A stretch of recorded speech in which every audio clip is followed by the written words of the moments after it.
Bersyukur kepada Allah Subhanahu wa taala malam hari ini atas segala karunia yang Allah berikan ya.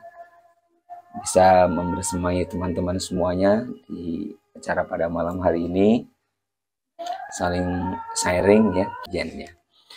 Baik, kebersyukuran kita karena Allah menghadirkan kita di agenda pada malam hari ini ya, di tengah kesibukan kita semuanya. Alhamdulillah kita dipertemukan di ruangan virtual ini. Mudah-mudahan ini adalah sebuah bentuk kebaikan yang tentunya mesti kita syukuri ya. Dan kita semuanya adalah orang-orang pilihan ya, yang dipilih oleh Allah untuk sama-sama bagaimana mengoptimalkan ya. Allah karuniakan kita 3 potensi, ada fikriyah, ada ruhiyah, ada jasadiyah. Ketiganya mesti kita beri makanan yang seimbang ya. Fikriyah membutuhkan makanan, ruhiyah butuh makanan ya, dan jasadiyah juga butuh makanan ya. Oleh karenanya mudah-mudahan dengan pertemuan kita hari ini membuktikan bahwa kita mensyukuri karunia Allah Subhanahu wa taala dengan mengoptimalkan ketiga potensi tersebut.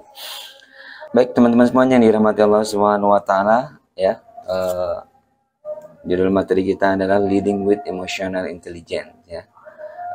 Selama ini kita mungkin sudah mengetahui ya beberapa faktor-faktor yang menunjang kesuksesan seseorang ya. Di antaranya dulu kita mengenal dengan IQ ya, intellectual quotient ya, kecerdasan intelektual ya, di mana ukuran-ukuran kecerdasan seorang diukur dari bagaimana kemampuan intelektualnya ya. Sehingga ada orang yang dikatakan jenius ya, otaknya brilian dan sebagainya ya.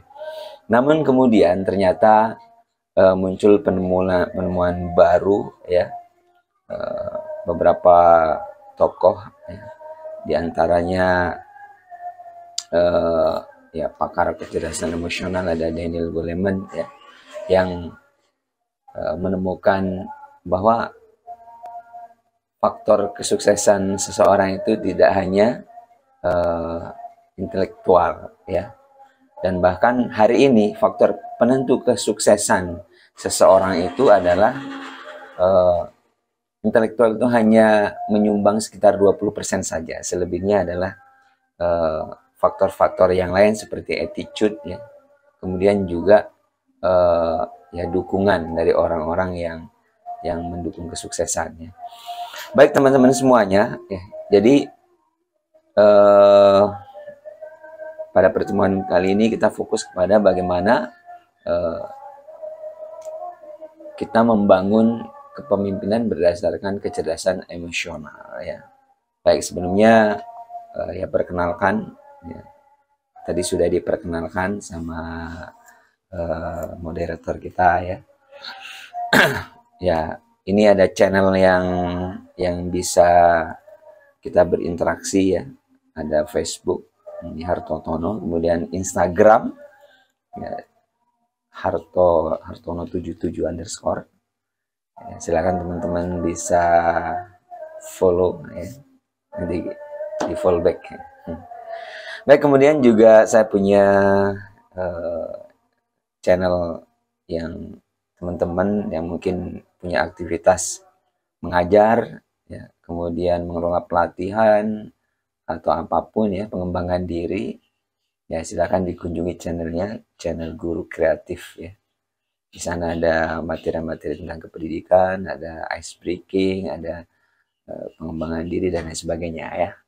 Silakan aja dikunjungi di channel Guru Kreatif. Baik teman-teman semuanya, ini penemuan dari Dr. Masaru Emoto bahwa ya beliau menemukan air yang dilabel dengan berbagai label ya. Ada label positif, ada label negatif, dan ternyata air-air yang dilabel ya, positif ya, dan negatif itu menunjukkan kristal yang berbeda-beda. Ya, mungkin teman-teman pernah membaca bukunya ini atau pernah mendapatkan gambar ini. Intinya adalah bahwa ketika kita berpikiran positif, punya perasaan positif, ya, senantiasa bersyukur, bahagia, itu kristal ya. Kalau dalam tubuh kita ini ada air ya, maka air yang diteliti itu akan seperti ini ya. Membentuk kristal yang bagus bentuknya ya.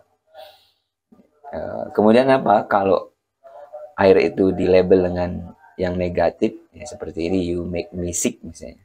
Aku benci kamu, akan membuatku sakit, kamu bodoh, hari ini adalah hari yang berat, buruk, dan seterusnya. Ini akan membentuk kristal negatif. Ya, kristal negatif. Yang artinya adalah ini tidak terbentuk kristal sesungguhnya. Ya. Kalau yang ini dinamakan, kalau di buku Makna Rezeki itu namanya energi berlian. Yang satunya energi bubur. Ya. Nah, apa kaitannya dengan kita hari ini? Kaitannya dengan membangun kecerdasan emosi. Ya. Ternyata ketika kita senantiasa memiliki, ya, kan emosi ini kaitannya dengan feeling, perasaan. Ya. Nah, maka otomatis ya, kristal dalam tubuh kita, karena sebagian besar tubuh kita terdiri dari air, maka kristalnya ada kristal yang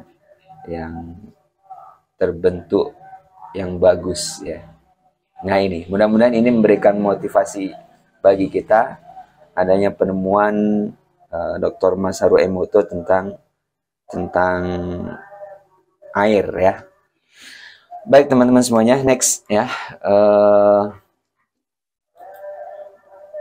Nah, ini ada gambar bunga. Apa ini maksudnya ya? Jadi teman-teman semuanya, terkadang kita ketika kita belajar, ketika kita kuliah mungkin ya, ketika kita mendengarkan ceramah atau kajian, terkadang kita kurang bersemangat gitu ya. Dan bahkan mungkin seperti hari ini udahlah online gitu ya. Dan mungkin sinyalnya nggak bagus atau faktor-faktor lain, ada mungkin kita kurang serius gitu. Nah, teman-teman semuanya, kalau kita melihat bunga ini kan apa perasaannya ya? Apa perasaannya? Bahagia ya, senang ya kan, happy, ingin bernyanyi yang indah gitu kan. Nah, dan bahkan kita mau berselfie ya ini di taman bunga ini kan ya, rasanya ingin berlama-lama gitu.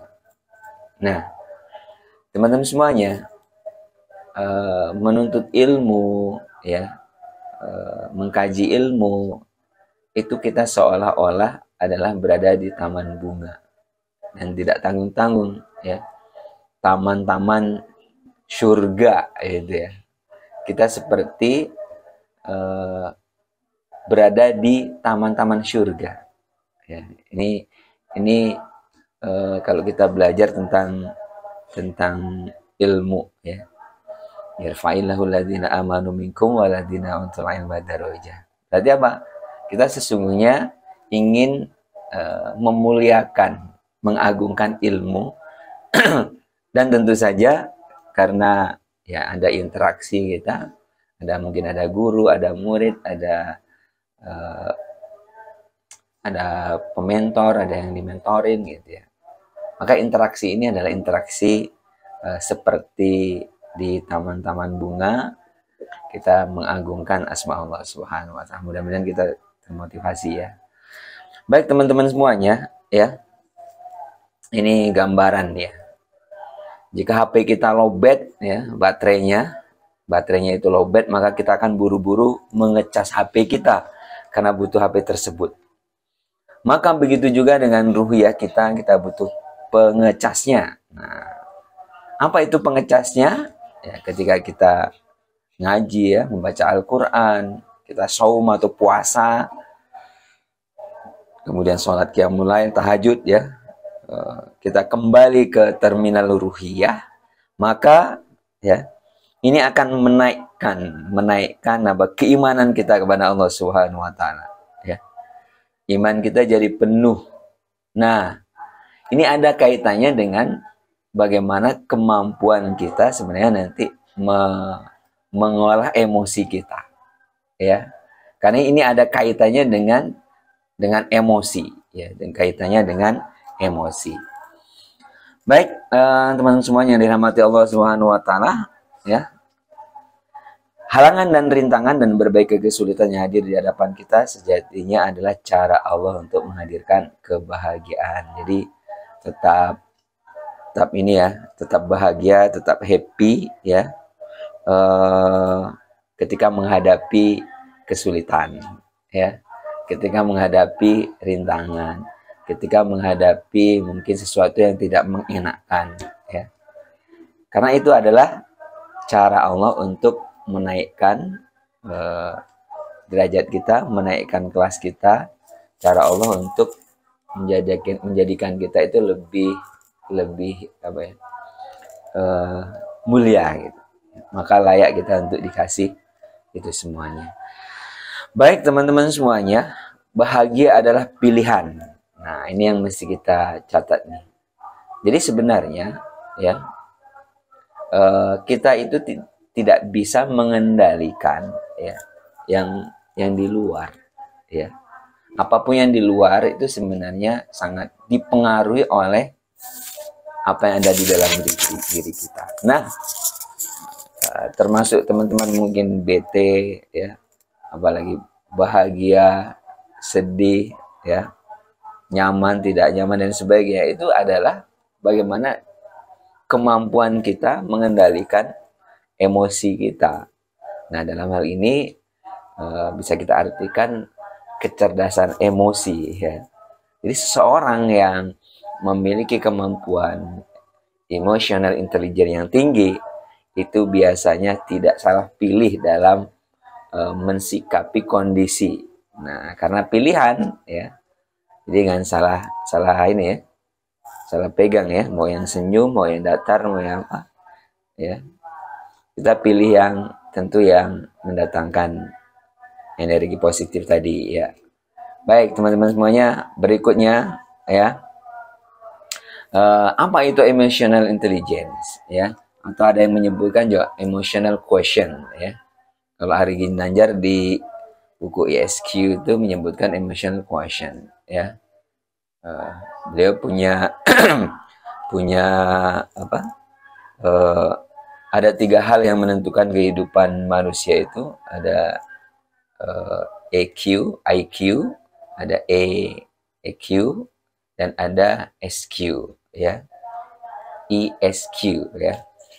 Nah, kita fokus ke emotional intelligence menurut Goleman ya. Ini di bukunya tentang kecerdasan emosional ya. Adalah kemampuan seseorang mengatur emosi ya. Kemampuan seseorang mengatur emosi, menjaga emosi, dan pengungkapan melalui kesadaran diri, pengendalian diri, rasa empati, motivasi diri, dan keterampilan sosial. Nah, ini ya. Jadi teman-teman semuanya, jadi kemampuan seseorang mengatur emosinya, menjaga emosinya, dan pengungkapan melalui self-awareness ya.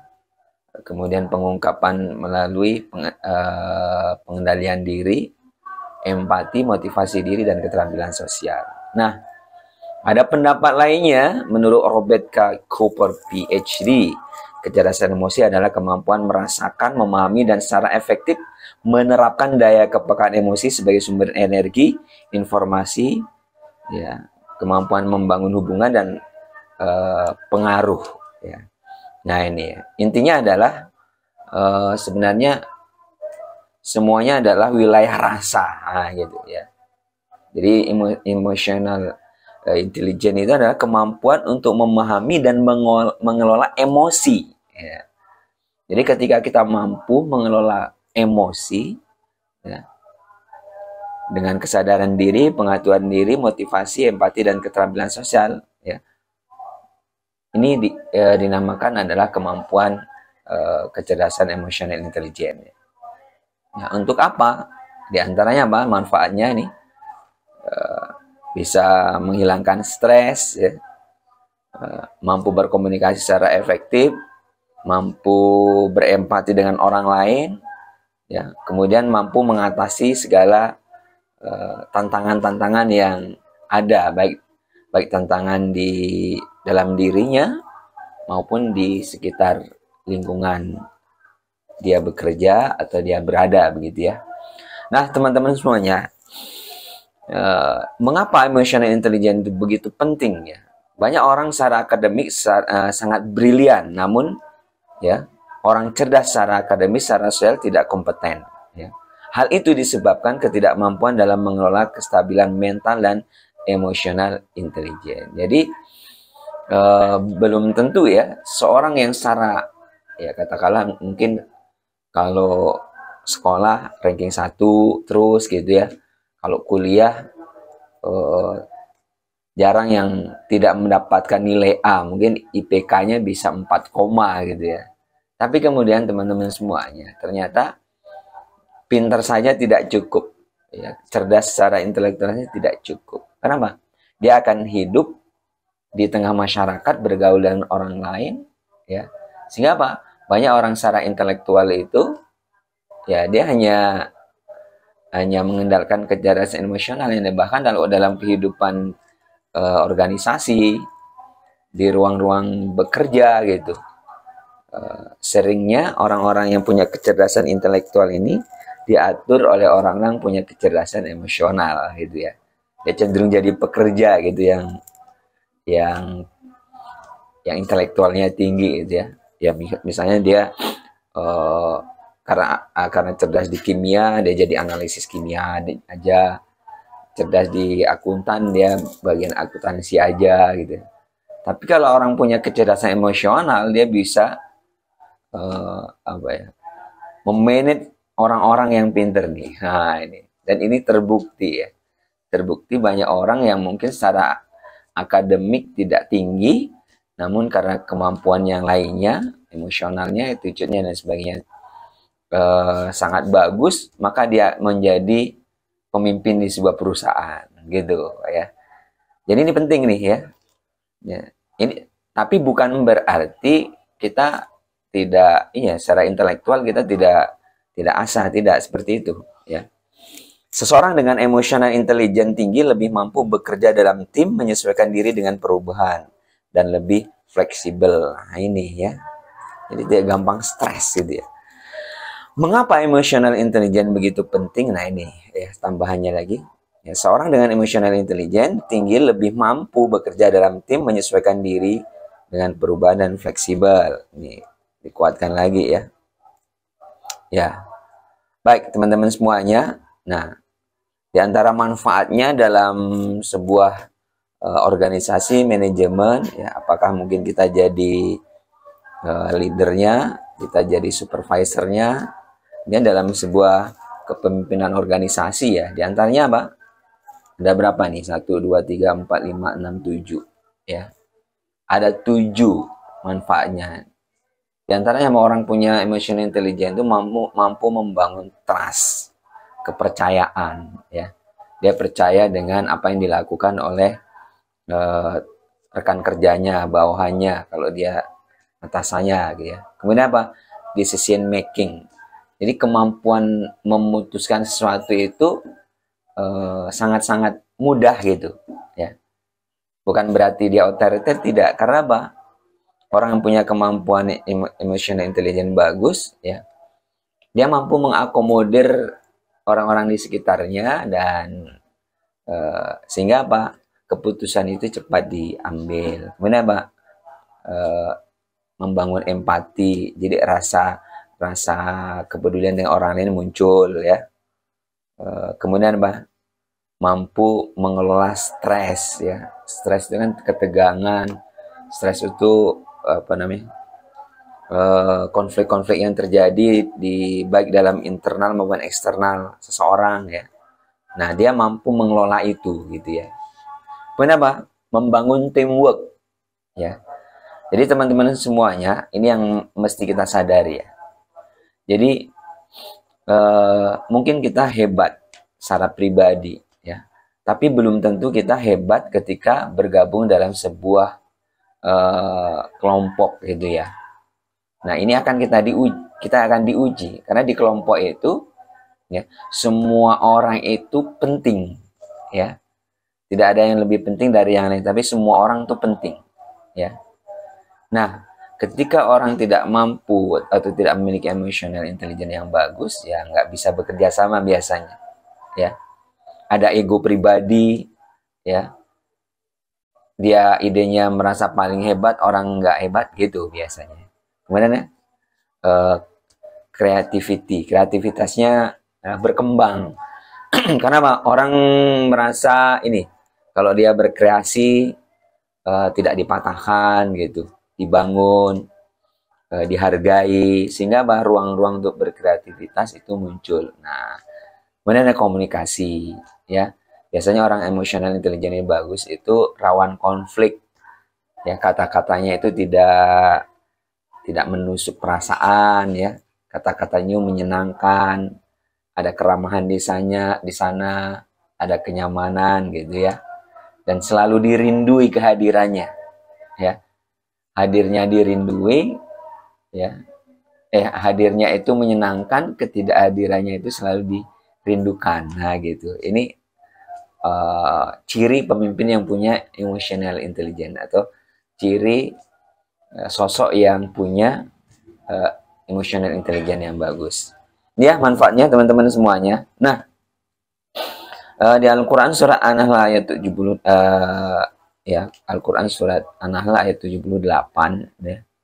Ini mengingatkan kita ya teman-teman semuanya, bahwa kita itu punya potensi. Apa potensinya? Wallahu akhrajakum min butuni ummahatikum la ta'lamuna syai'a wa ja'ala lakumus sam'a wal absara wal af'idah la'alakum tashkurun. Dan Allah mengeluarkan kamu dari perut ibumu dalam keadaan tidak mengetahui sesuatu pun, dan Dia memberi kamu pendengaran, penglihatan, dan hati agar kamu bersyukur. Jadi teman-teman semuanya,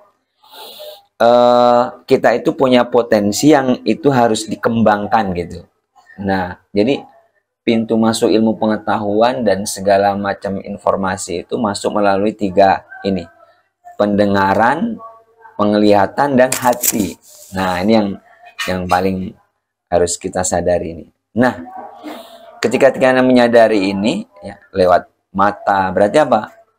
Ya, bagaimana kalau kita menjadi sosok, katakanlah guru atau pemimpin atau apa, kita harus mampu menyentuh 3 wilayah ini. Ya, mata berarti apa? Mata itu kan suka yang indah-indah, suka sesuatu yang positif gitu ya, yang kelihatannya yang bagus gitu ya. Pendengaran ya berarti suara-suara yang indah, suara-suara yang mengenakan gitu ya. Nah, dan kemudian apa? Nih kata kunci nih, hati. Nah, biasanya ya, ketika seseorang itu disentuh dengan hati, maka perubahan perilaku akan terjadi. Orang yang tadinya nggak semangat belajar jadi semangat. Yang tadinya orang nggak semangat bekerja jadi semangat bekerja. Yang tadinya nggak suka jadi suka. Kapan itu?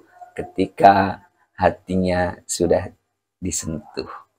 Nah, kecerdasan emosi ini, kecerdasan emosional ini ada kaitannya dengan bagaimana kita mengolah atau menyentuh perasaan atau hati.